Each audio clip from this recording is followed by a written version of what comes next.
प्राचीन भारतीय इतिहास के आधुनिक लेखक।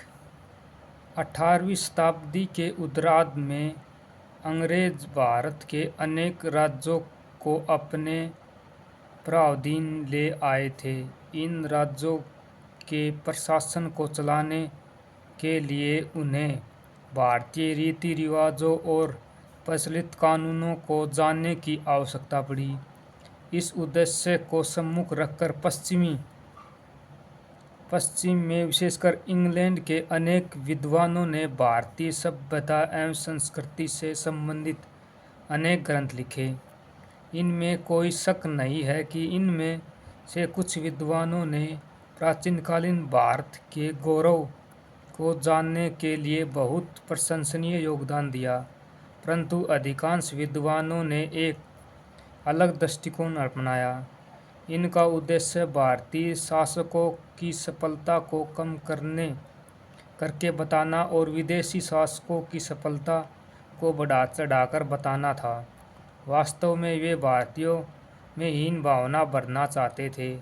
भारतीय लेखकों ने इसे एक चुनौती समझा तथा उन्होंने प्राचीन कालीन भारत के वास्तविक गौरव को लोगों के सम्मुख प्रस्तुत करने के लिए बहुमूल्य ग्रंथ लिखे। इन ग्रंथों में भारतीय सभ्यता एवं संस्कृति के भिन्न भिन्न पक्षों पर भरपूर प्रकाश डाला गया। इन लेखकों के द्वारा किए गए ये यत्न प्राचीन कालीन भारतीय इतिहास के पुनर्निर्माण में बहुत सहायक प्रमाणित हुए। उपनिवेशवादियों के विचार और योगदान।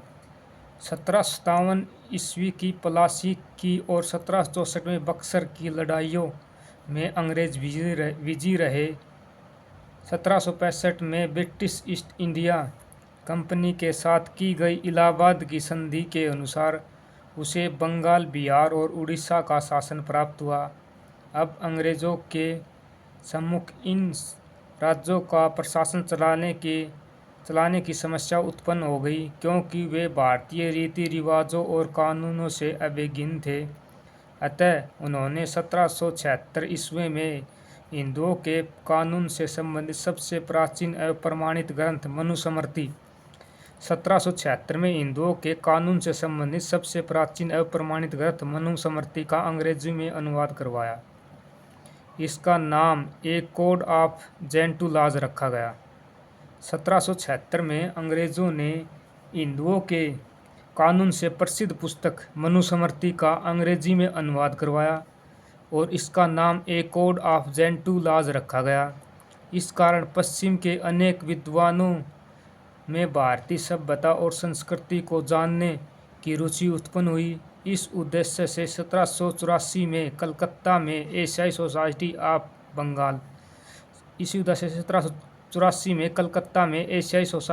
बंगाल 1804 में बम्बई एशियाटिक सोसाइटी तथा 1823 में लंदन एशियाई सोसाइटी की स्थापना की गई।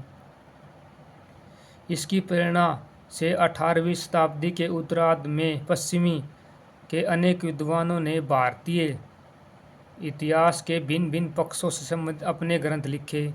इनमें से कुछ विख्यात विद्वानों और उनके द्वारा किए गए यत्नों का विवरण निम्नलिखित अनुसार है। विलियम जोन्स, जिसका 1746 से 1754 में जीवन काल है। विलियम जोन्स इंग्लैंड का एक महान विद्वान था। वह 1783 में कलकत्ता के सर्वोच्च न्यायालय का न्यायाधीश बनकर आया था।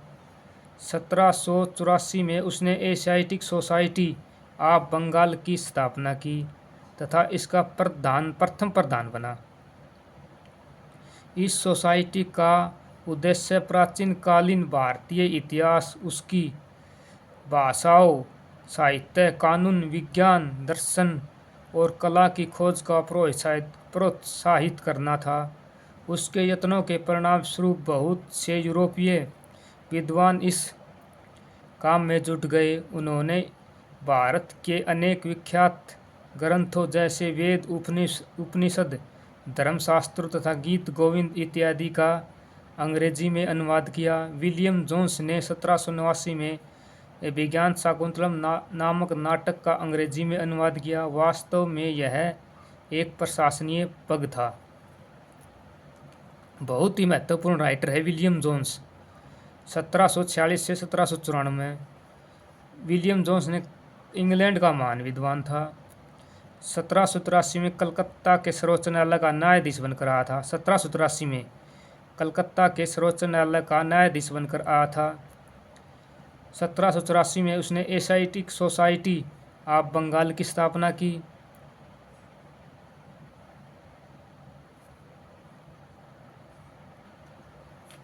तथा इसका प्रथम प्रधान बना। इस सोसाइटी का उद्देश्य प्राचीन कालीन भारतीय इतिहास, उसकी भाषा, साहित्य, कानून, विज्ञान, दर्शन और कला की खोज को प्रोत्साहित करना था। विलियम जोन्स ने 1789 में अभिज्ञान शाकुंतलम नामक नाटक का अंग्रेजी में अनुवाद किया। वास्तव में यह एक प्रशंसनीय पग था।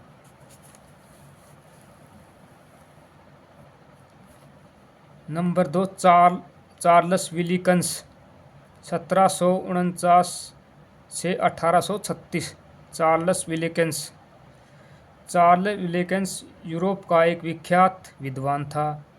वह प्रथम विद्वान था जिसने 1785 में भगवत गीता का अंग्रेजी में अनुवाद किया। प्रथम विद्वान था चार्ल्स विलिकन्स जिसने 1785 में भगवत गीता का अंग्रेजी में अनुवाद किया।